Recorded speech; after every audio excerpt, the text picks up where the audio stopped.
Hello' নমস্কাৰ, মই লিপিকাই আজিৰ এই মোৰ সৰু ভিডিঅ'টোলৈ আপোনালোক সকলোকে স্বাগতম জনাইছোঁ। মই আজি আপোনালোকক লৈ যাম ইতিহাসে গৰকা যোৰহাট জিলাৰ মূল টাউনৰ পৰা 13 কিলোমিটাৰ উত্তৰ পশ্চিম দিশত অৱস্থিত মালপথাৰত পবিত্ৰ বৰভেটি নামঘৰ ভাগলৈ।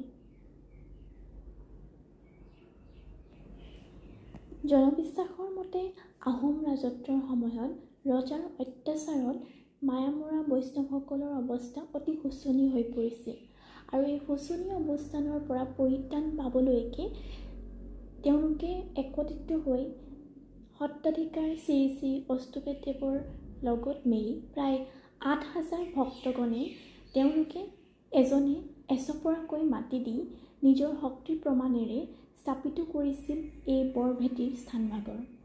1768 চনতে স্থাপিত হোৱা বৰভেটি নামঘৰ ভাগক লৈ বহুতো লোকবিশ্বাস প্ৰচলিত হৈ আছে। ভেটিলৈ আজি প্ৰথমবাৰ আহিছোঁ, গতিকে মই বহুত কথা নাজানো। গতিকে মই প্ৰয়াস কৰিলোঁ যে তাত থকা স্থানীয় ব্যক্তিসকলৰ পৰা কিছু কথা জানো। গতিকে ময়ো আপোনালোকক তেওঁলোকৰ পৰা কিনো মই জানিলোঁ আপোনালোকৰ আগলৈ আগবঢ়ালোঁ। যুগৰ অৱতাৰ অষ্টভুজ মায়ামাৰ প্ৰভু ভগৱন্ত ভকতৰ কল্পটো ৰাজদ্বয় বিপ্লৱ অগণি জ্বলিলে কেতিখণ্ডে গুৰুৱে ভক্ত বুলিলে।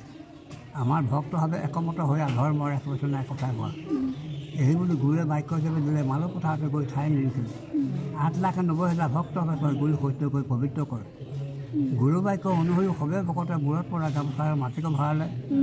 তামোল কটা কটাৰীৰে মাটি হবে খানি গামোচাত ভৰাই লৈ দিলে হবে আনি। একেদৰে কিছুদিনৰ মাটিক ভৰাওঁতে গোবৰ্ধনৰ পৰ্বত ওখ আকাৰতে যত মাটি খান্দিছিল ভক্তভাৱে গণে 24 দ হৈ গ'ল নদী বৈ গ'ল।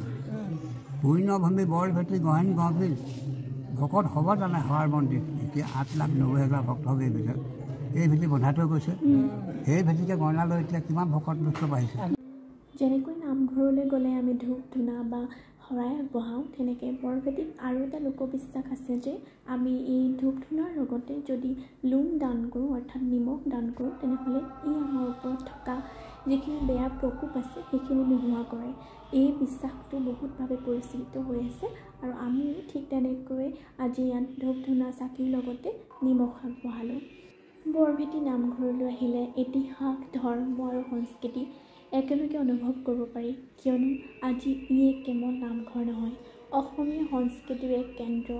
ইয়াত নাম কীৰ্তন, ভাওনা আৰু বিশেষকৈ নলগোৱা উৎসৱৰ আজিও গুৰুত্ব সহকাৰে পালন কৰা হয়। ইয়াৰ উপৰিও হয়তো এই স্থানৰ কথা জানিবলগীয়া বহুত কথা আছে, গতিকে আপোনালোকে যদি কিবা জানে নিশ্চয় জনাব।